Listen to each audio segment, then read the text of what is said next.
Spirit of Texas Bank, Nissan, Slovacek Sausage, and Germania Insurance bring you this clip of the Texas Bucket List.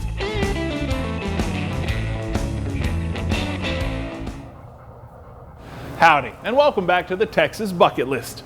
Next up on the show, we head to Schulenburg to learn the high-flying history of some brothers that brought joy to model plane enthusiasts all over the country, all from right here in the Lone Star State.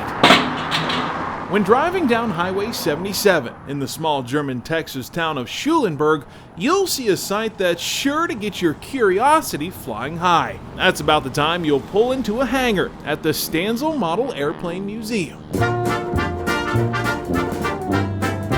This museum is the perfect pit stop for kids and kids at heart.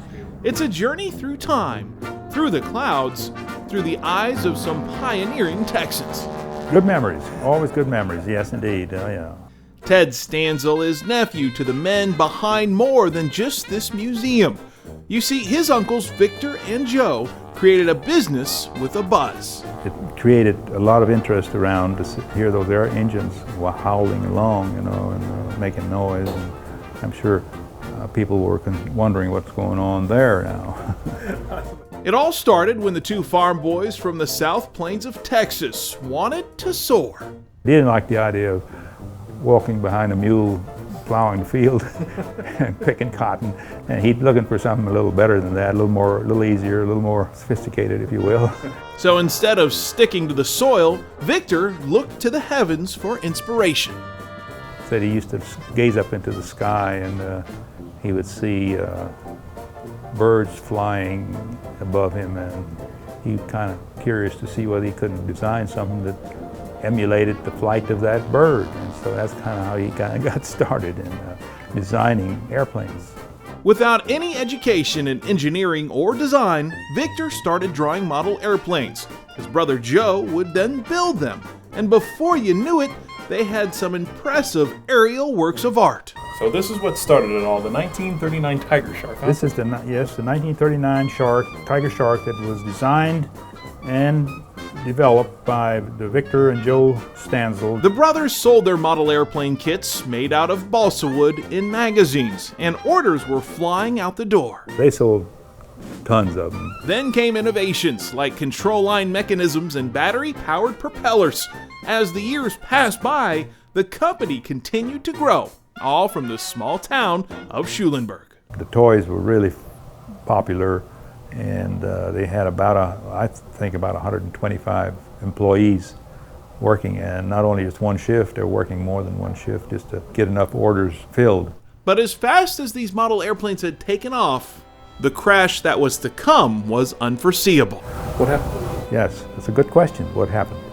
Over the years, the excitement of seeing something take to the sky stalled and was replaced with circuits and systems. Kids were not always buying little airplanes anymore. It was becoming the age of technology, and new tech pieces of equipment came out, and it was kind of equally a sensation to have a little tech toy in your pocket as to have an airplane 10, 15 years earlier. So that seems to be one of the main reasons why ready-to-fly airplanes lost favor. Despite slow sales, Victor refused to sell the company. He didn't want to let everybody go and turn them away, so he just kept on manufacturing stuff, and then when he died, I kept on for a few more years, and it was pretty obvious that we had to close down because we weren't really selling enough. Ted took over and made the tough decision to end an era of toy making. Kind of a sad day, if you will, to tell everybody that this was the end. The Stanzel Model Airplane Company was finally grounded in 2001, but now folks come from far and away to learn the history of these Texans who learned to fly.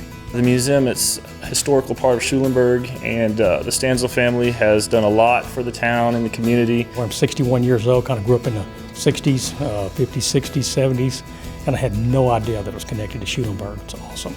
Despite the fact production halted on these planes over a decade ago, You can still relive the glory years of wooden model airplanes thanks to a plethora of products still available for purchase. This model was built, assembled, designed in 39, and kit is probably from the 40s, early 40s. So it's been sitting in the box since 1939. Yep, absolutely. How do I get replacement parts? Well, that's a good question. It's only been in the box since 39. It's almost 100 years old. It's just, you know. I'm a little older than you guys are, so 39 sound like too old, but it's pretty old. These guys had a vision, and I had no idea. And I've been in Texas, born and raised in Texas, born and raised in Houston. I had no idea. So I think every Texan needs to come. You hardly go through a town that has a model aircraft museum or a model aircraft factory. It's a unique touch to an old German town. Every person alive should try to see and do as much as their time and effort, their money will allow them to. And I think one of those